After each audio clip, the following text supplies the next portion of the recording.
Muli bwanji anzanga, ine nkotimonda kubweretsa nthano ya lero imene mutu wake akuti Kuikidwa ku Busa. Vesi loloweza likuchokera pa Colossians chapter 4 verse 6 pamene akunena kuti mawu anu akhale mchisomo okoleretsa kuti mukadziwe inu mayankhidwe anu akwayense. Tikha tikuphunzira kuti nditha kutumikira Mulungu kulikonse komwe ndili. Kodi mungathe kukhala kumunda pamodzi ndi ng'ombe ndi kumadya udzu? Mfumu ina inakhala zaka 7 pamodzi ndi zinyama kutchire. Zinali motere. Mfumu Nebukadinezera inavutika ndi loto la chifano chachikulu inalota ichi. Anadabwitsika ndi kukondwera kuti Babulo anali ufumu woyamba, koma zinamudandaulitsa kuti maufumu ena akudza pambuyo pa ufumu. Ndiye anakhalanso ndi loto lina. Anthu anzeru a Nebukadinezara analephera kumasula loto. Choncho Nebukadinezara anatumizanso uthenga kwa Danieli. Anamuza Danieli za loto lake.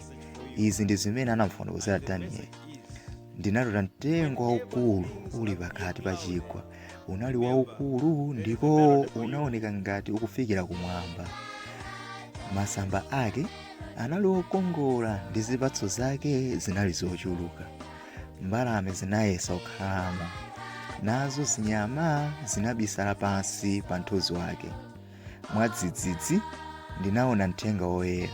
Ndinamva mawu akulu ochokera kumwamba akuti, likhani mtengowo, sadzani nthambi zake, uzani nyama zithawe ndipo mbalame zipeze malo ena okhalamo. Koma siyani chitsa ndi mizu yake m'mundamo, ndi kumanga mkombero wachitsulo ndi mkuwa. Liwu linapitirira motere, mulekeni akhathamire ndi mame, mulekeni akhale pamodzi ndi zinyama, mulekeni akhale ndi mtima wa nyama kufikira zitafika nthawi 7.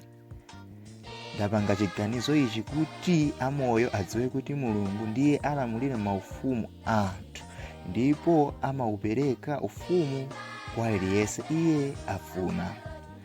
Danieli atamva za loto linamusautsa m'maganizo. Tanthauzo lake linali lodziwikiratu kwa iye, ndipo sunali uthenga wokoma kuupereka kwa mfumu. Mfumu ikhoza kukwiya, koma Nebukadinezara anayesetsa kumutsimikizira. Amangofuna kudziwa tanthauzo la lotolo.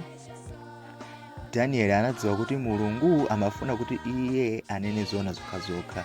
Choncho anauza mfumu kuti lotolo linali chenjezo lochokera kwa Mulungu. Anafotokoza kuti Nebukadinezara ndiye anali mtengowo, anali atakula, olimba ndi wamphamvu, kalamulira madera ambiri, komabe Mulungu anaona kunyada kwake.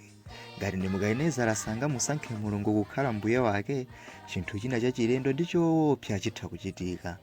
Atha kuchita misala ndi kukakhala kuthengo pamodzi ndi zinyama kwa zaka 7. Pamapeto pake adzakhalanso mfumu. Danieli anamulimbikitsa Nebukadinezara kuti atembenuke kusiya machimo ake ndi kunyada kwake. Danieli anamuwuza Nebukadinezara kuti ayenera kuchita zinthu zimene zili zabwino. Anawuzanso mfumu kuti ikhale achifundo kwa onse osowa ndi mwina lotolo lisakwanitsidwe. Patapita chaka, Nebukadinezara amayenda pamwamba pa tsindwe la nyumba yake. Anayang'ana zinthu zonse zodabwitsa zomuzungulira.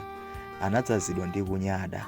Anamwetulira, kodi uyu si Babulo wamkulu amene ndamumanga ndi mphamvu zanga ku ulemerero wa ufumu wanga?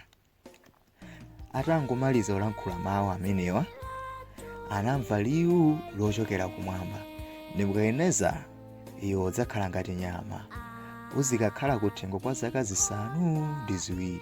Pamapeto pa nthawiyi uzandivomereza kuti ndine Ambuye. Pamenepo udzakhalanso mfumu. Zinachitika momwe Mulungu ananena. Anakhaladi kuthengo ngati nyama kwa zaka 7. Zitatha zaka 7, Nebukadinezara anakhalanso munthu oganiza bwino. Iye analemekeza Mulungu monga olamulira wa dziko lapansi. Alangizi ake ndi anthu achuma anafika kudzayankhula naye, ndipo anamulonganso mfumu. Komabe Mulungu anali naye, ndipo Mulungu adzakhalanso ndi inu pamene mukutumikira kulikonse kumene muli.